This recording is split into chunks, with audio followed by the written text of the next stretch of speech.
বেলডাঙ্গায় মসজিদ হবে, কিন্তু তা অত্যাচারী সম্রাট বাবরের নামে না করার দাবিতে হিন্দু সুরক্ষা সমিতির উদ্যোগে পদযাত্রার প্রস্তুতি উপলক্ষে কমিটি গঠন। মুর্শিদাবাদের বেলডাঙ্গায় মসজিদ নির্মাণ নিয়ে বিতর্কের আবহে বাবরি মসজিদের নামে মসজিদ না করার দাবিতে হিন্দু সুরক্ষা সমিতির উদ্যোগে দক্ষিণ দিনাজপুর জেলার হিলি ব্লকের ত্রিমোহিনী থেকে বেলডাঙ্গা পর্যন্ত বিশাল পদযাত্রার আয়োজনের পরিকল্পনা নেওয়া হয়েছে। পদযাত্রার মূল দাবি হল বেলডাঙ্গায় মসজিদ নির্মাণ হলেও তা যেন অত্যাচারী সম্রাট বাবরের নামে না হয়। হিন্দু সুরক্ষা সমিতির মতে বাবরের নামের সঙ্গে অত্যাচার এবং হিন্দু সংস্কৃতির ওপর আঘাতের ইতিহাস জড়িত, তাই ঐতিহাসিক ও ধর্মীয় ভাবাবেগ রক্ষার জন্যই পদক্ষেপ নেওয়া হয়েছে। দক্ষিণ দিনাজপুর থেকে শিব শঙ্করের রিপোর্ট, বিগ নিউজ। কর্মসূচিটা অনুষ্ঠিত হলো এই যে চকদাপট কালীর মাঠে, সেই কর্মসূচি সম্পর্কে কিছু বলুন। বিষয়টা হচ্ছে, আমরা সকলে ভারতীয়, আমরা সনাতনী, আমরা সকলেই ভারত মাতার সন্তান।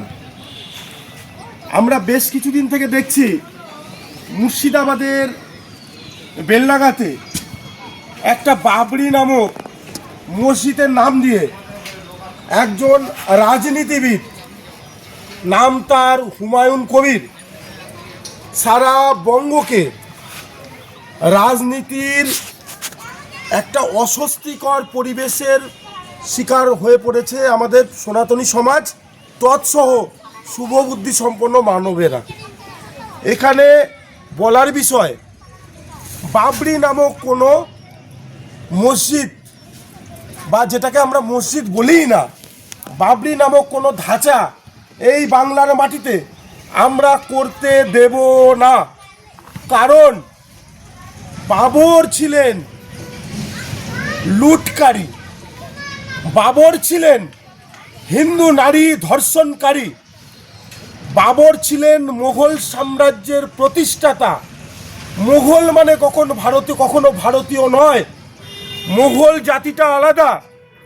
এই যে মুঘল নামের যে এই বাবরের যে বর্বর মানবেরা, অসামাজিক কাজকর্মের সঙ্গে যুক্ত এই হুমায়ুন কবিরেরা, এরা পরিষ্কারভাবে বুঝিয়ে দিতে চাইছে বাংলার মাটিকে দখল করতে গেলে বাবরের নাম দিয়ে তারা আমাদের অশান্ত পরিবেশ তৈরি করে সনাতন সংস্কৃতিকে নষ্ট করে আমাদের যে মুর্শিদাবাদ,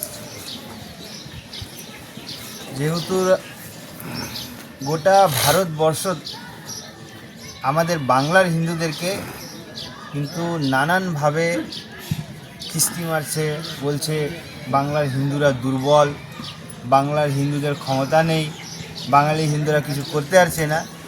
যেই বাবরের নাম পুরো ভারতবর্ষ থেকে মুছে ফেলেছি, সেই বাবরি মসজিদ আবার নতুন করে বাংলায়, এটা কিন্তু আমাদের বাঙালি হিন্দুদের জন্য একটা অনেক বড় কলঙ্ক।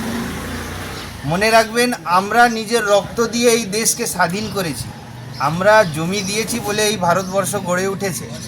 আর আজকে আমাদের দেওয়া জমিতে, যেই জায়গায় বাংলাদেশের 3 ভাগ জমি আমরা ছেড়ে এসেছি আমরা হিন্দুরা, আজকে এই 1 ভাগ জমি আমরা পেয়েছি, সেই ভাগেও কিন্তু আমাদের ধর্মকে অপমান করা হচ্ছে, চ্যালেঞ্জ করা হচ্ছে। সেই কারণেই আপনারা তো সবাই জানেন, বাবরি মসজিদ বলে একটা মসজিদ তৈরি করা হচ্ছে বেলডাঙ্গায়।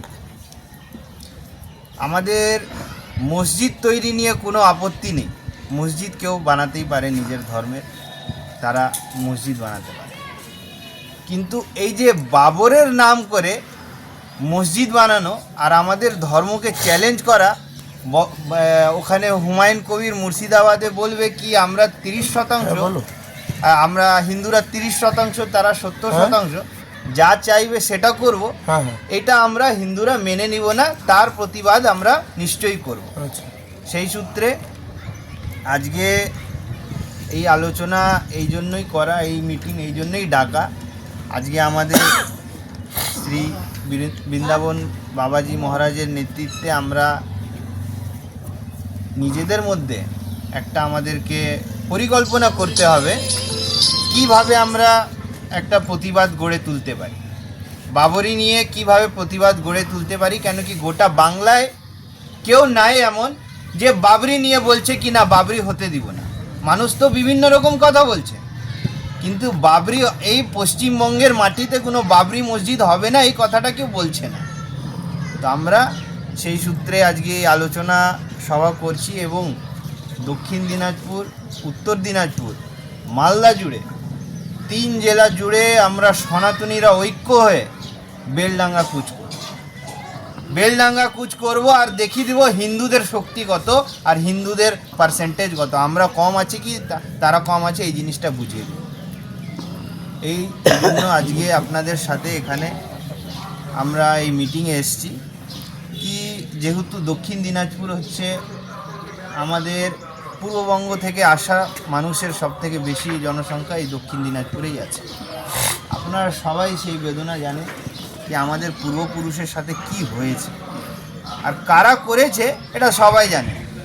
এটা লোকানোর কিছু নেই কি এক সম্প্রদায়ের মানুষ আমাদের উপরে নানানভাবে অত্যাচার করেছে, সেই জন্য আমরা সেই দেশ ছেড়ে এসেছি।